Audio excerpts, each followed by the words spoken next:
يوم الاثنين سيعلن الرئيس الأمريكي إعلان مهم جدا جدا اللي هو يتعلق باستخدام الميروانة. الميروانة زي ما احنا عارفين كانت ممنوعة ومحظورة في كل الولايات.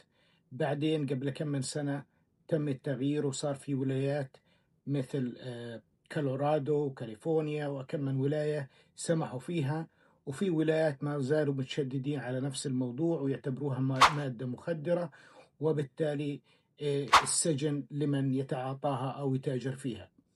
الآن صار في عندنا كثير من الناس بيروحوا على الولاية الثانية بس عشان يحصلوا على هاي المادة، وإحنا عارفين إن الماريجوانا بالفترة الأخيرة صاروا يستخدموها يعني كثير من هاي الولايات لطريقتين: الطريقة العلاجية صاروا يستخدموها بالعلاج، وأيضا بالطريقة اللي هي الاستمتاع والترفيه.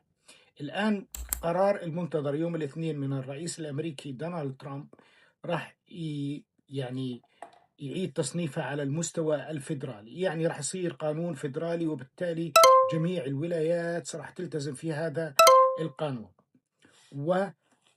وستتغير القوانين في كل الولايات.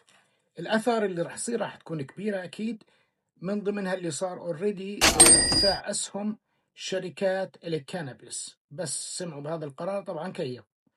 أنا إلي تعليق بسيط جدا، يعني قبل كم من سنة اللي ينمسك بيرمي بالسجن، والآن غيرتوها.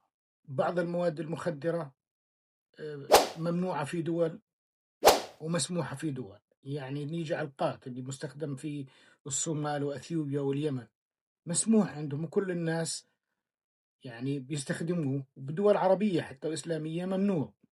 الآن نيجي على الكوك، بداية العشرينات كان مادة مستخدمة وحتى يحطوها في الكوكا كولا وعادية جدا، الآن بيودوك ورا الشمس لما تستخدمها.